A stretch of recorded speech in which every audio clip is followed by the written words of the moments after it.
Tonight, what we still don't know. Donald Trump's finances and tax returns, they've been the source of controversy and mystery for years. Deutsche Bank, though, right in the middle of all of it.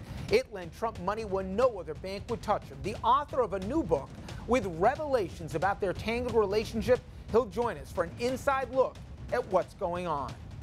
Then 2,000 former Justice Department officials now calling for Attorney General William Barr to step down. One of those former feds, he's here to explain why he says Barr has to go. And late this afternoon, another stunning turn. Rod Blagojevich, the disgraced former governor of Illinois, and Bernie Kerik, also pardoned by this president. What is going on? Tonight, we take a look. Good evening, everybody, and welcome to RFL. I'm Richard French. Certainly busy Tuesday. Donald Trump's businesses and his taxes, they have been the subject of scores of lawsuits and legal entanglements and hours of this program over the years. Now, the stakes, they got a lot higher after Trump won the White House and became the first president in modern American history to refuse to release his tax returns. Plus, he's continuing to make money off of his businesses, and he's reportedly still active in decision-making since he didn't use a blind trust like past presidents have done. After he became president, he turned over management of the Trump Organization to his eldest sons, Donald Jr. and Eric. And all of that has led to a tangled mess, the likes of which we haven't seen before at 1600 Pennsylvania Avenue. And a lot of questions, or I say answers and information about it, can be found, many believe, going back to Deutsche Bank. Now, it lent Donald Trump more than $2 billion, that's with a B, over the course of a decades-long relationship. And it loaned the money when other banks weren't keen on doing business with Trump. And now, there is a lot of litigation involving Trump and Deutsche. Last year, congressional Democrats subpoenaed the bank for its records on Trump, his family members, and his businesses. The Trumps sued to block the bank from complying. Then, after two federal courts ruled against them, the Supreme Court has agreed to hear the case. Oral arguments, they're expected in the spring. Plus, state prosecutors and the FBI are also investigating the bank.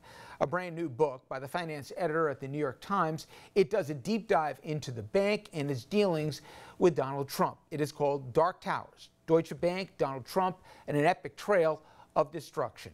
I want to bring in our guest, the author of the book, David Enrich. And David, there were about 50 different directions I'd love to go in this book. This was fascinating, but let's bring this first to present day, because as we've seen the last week and a half, there are real questions about the Justice Department's independence and interest, let alone willingness, to play a nonpartisan role in the investigation of the chief executive. That said, there was a lot of expectation that late at the end of the Obama administration, folding over into the beginning of the Trump term, that there would be charges even brought against Deutsche Bank.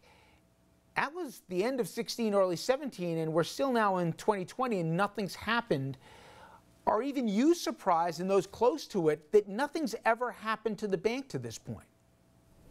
Well, I'm both surprised and not surprised at the same time. There was an active investigation by the Justice Department into Russian money laundering at Deutsche Bank. Everyone, including folks at the bank, expected criminal charges in late 2016, early 2017, and then the investigation went silent as soon as the Trump administration took office. And while I don't know if that is because of Trump's long-standing deep connections to Deutsche Bank, that's certainly the impression that many people inside the bank have. And it's led many of them to wonder whether they are getting kind of cut a break by the president because the bank has been such a willing lender and such an excellent partner to him over the past decades. And I want to get to Trump and his long relationship with this bank, but first, draw the thread line that you were able in your reporting to figure in terms of the Russians and this bank. I mean, among some of the signposts, the longtime CEO, Joe Ackerman, he had such a relationship with the Kremlin that they literally offered him a job from Putin directly to run Russia's sovereign wealth fund. You talk about both Trump with some of the apartments and some of his properties, and whether it was a money laundromat, if you will, Jared Kushner's even relationships with some of the Russians, etc. Talk about the connective tissue you found with the Russians, this bank, and some of their clients, specifically the Trumps and Kushners. Yeah, well, there's a tremendous amount of smoke around this, and if there's smoke, there's ultimately fire in general, is the rule. As you said, the fact that Deutsche Bank and the Kremlin were so close is best, I think, illustrated by the fact that the bank's longtime CEO, as soon as he stepped down from the bank, Vladimir Putin offered him a job running the country's sovereign wealth fund, and that was just extraordinary to me when I learned that. That was just such a powerful sign of the kind of close, cozy intertwinement of these two institutions. And at the same time that Russians were doing an enormous amount of business with Deutsche Bank, including laundering money into the Western financial system through Deutsche Bank was also the only mainstream bank anyway, consistently willing to do business with Trump. And over the years, they lent him billions of dollars. And just in the past several years, it was hundreds of millions of dollars. And within the bank, compliance officers saw potentially suspicious transactions that were going between the Trump and Kushner accounts on the one hand to some wealthy Russians on the other hand. They flagged those concerns and were shot down by their superiors at the bank. So there's a lot of circumstantial evidence, I think, that there is some connections here between Deutsche Bank, Trump, and Russia. And what I've seen just systematically at the bank and in the White House is that they're just not interested in talking about that. They're hoping this story will go away. And Donald Trump himself is, I think, extremely eager to make sure that his personal secrets, his financial secrets that are within Deutsche Bank, remain secret. He's fighting tooth and nail to keep this stuff outside of public view. Now let's talk about the relationship directly with the bank and the president, in that I read through the book and I lost count, David. I think there was 5 different instances where the bank should have walked away from Trump. But let's start even from the very beginning. A lot of the folks that came over to Deutsche in the late 80s, early 90s, really, they came from places like Merrill Lynch. Merrill Lynch had been burned by Trump before in a major way. A lot of the folks who came over knew what kind of a bad bet he was, and so many of the financial institutions in New York wouldn't touch him with a 10-foot pole. Yet people who should have known better, they signed off on it. Go through, if you will, like I said, the 4 or 5 instances, and I know there's different divisions as you recount in your book in Deutsche, where one hand didn't know what the other were doing or didn't care what the other was doing. But if anybody should have known that this guy is going to A, stiff you, or B, tell you, different rules apply to me, it should have been them, but they kept giving him money for project after project. Yeah, and I think the reason for that boils down to one word, which is greed. The bank was so eager to maximize its short-term profits that it was willing to just completely look the other way when it came to all of the red flags that were flying around Donald Trump and his businesses. And this is, as you said, a lot of the people who did these deals with Trump at Deutsche Bank had previously worked for institutions that had been burned badly and publicly by Donald Trump, and yet they rushed headlong into this relationship over and over and over again. One of my favorite moments is in 2008 when Trump has defaulted on a huge loan that he received from Deutsche Bank to finance the construction of a big skyscraper in Chicago, and he has kind of the chutzpah to sue the bank, causing the bank for causing the financial crisis, even though Trump is the one who has just stopped paying back his loan. And Deutsche Bank, in its response to Trump's litigation, quotes from one of the many books Trump has written, in which Trump talks very publicly and openly about how it's just his practice, his habit, his business principles to stiff people, whether it's business partners, contractors, lawyers, or banks. And Deutsche Bank, in a legal filing, quotes this passage from Trump's book, and it left me wondering if they have read Trump's books and read about Trump being very open about the fact that he stiffs everyone he does business with. Why on earth were they lending to him in the first place? And so it's hard to understand why the bank was so willing to forego caution and just recklessly plunge into this relationship over and over again. And I think the simplest answer is basically that they were just so blinded by greed that they looked the other way. But David, there were so many rich anecdotes in the book. I got to hit on a few. Some of the guys from Merrill who came over, they had third-degree burns from the Taj Mahal, where it went right down the toilet on them. And some of the same guys that were involved in both the loan and then the workout, they're looking, you're kidding me. This guy's coming here looking for and getting it on unbelievable favorable terms. And not only did Trump, as you say at a later point after the financial crisis in 2008, did he have the nerve to go back and sue them? He first tried to say it was an act of God, the financial crisis, so he shouldn't even be liable for any of the payments. Even after all of that, they still lent him money for the DC properties, for the Chicago properties. Is it thus that he's found one more vulnerable sucker after another? Or is there something more systemic that they said, not only are we going to look the other way, but he'll be useful for us too?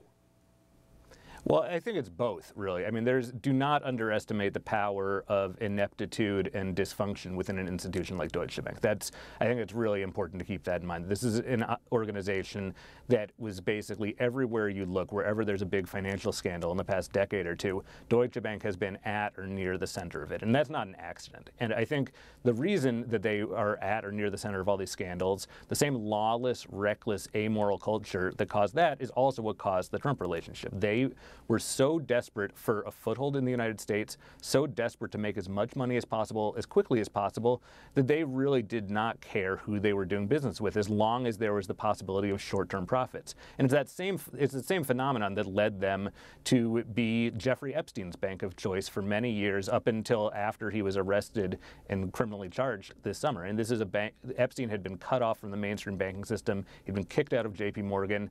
And where does he go? Deutsche Bank is willing to take him with open arms. And it was the same division of Deutsche Bank, in fact, that was managing the Trump relationship.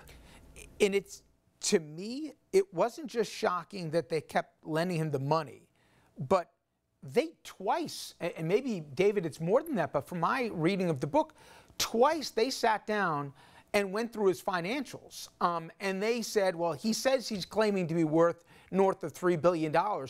In two separate different deep dives, they said the guy's worth a quarter of what he says he is, that he's in each case worth less than $800 billion, nowhere near. And when they looked at certain properties that he was assessing in the hundreds of millions of dollars, they again said it was a fraction of what he was saying. So they knew systematically he was hyping what he was really both worth and he had collateral for.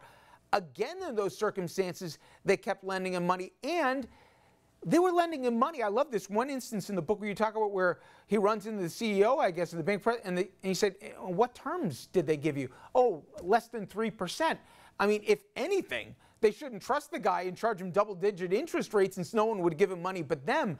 So many of these things didn't add up. Well, I think it does ultimately add up, because for the most part, this relationship, toxic as it was financially profitable, because Deutsche Bank was not only earning interest on the loans it made, but it was reaping huge fees on all of the other services it was providing. And those services ranged from managing his assets to kind of acting as a matchmaker for him, introducing him at times to wealthy Russians who were connected to the Kremlin, and providing a range of other services as well that allowed him to kind of secretly, or at least quietly, buy real estate in parts of the world that are popular destinations for people trying to hide assets. And so this is a multifaceted, long-term relationship that was very convenient for Donald Trump, because it allowed him to keep borrowing money, to keep building, and to kind of maintain this facade of a successful businessman.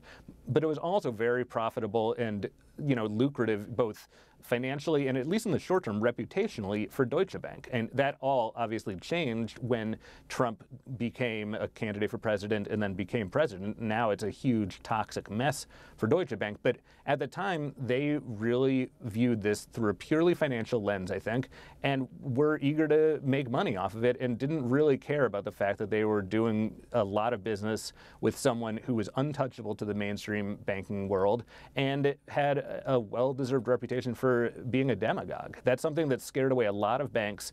Deutsche Bank was really not interested in protecting its reputation by worrying itself with which clients looked good on paper, which clients didn't look good. They wanted money, and it was that simple. Up next, more of my interview with David Enrich, author of Dark Towers, Deutsche Bank, Donald Trump, and an epic trail of destruction.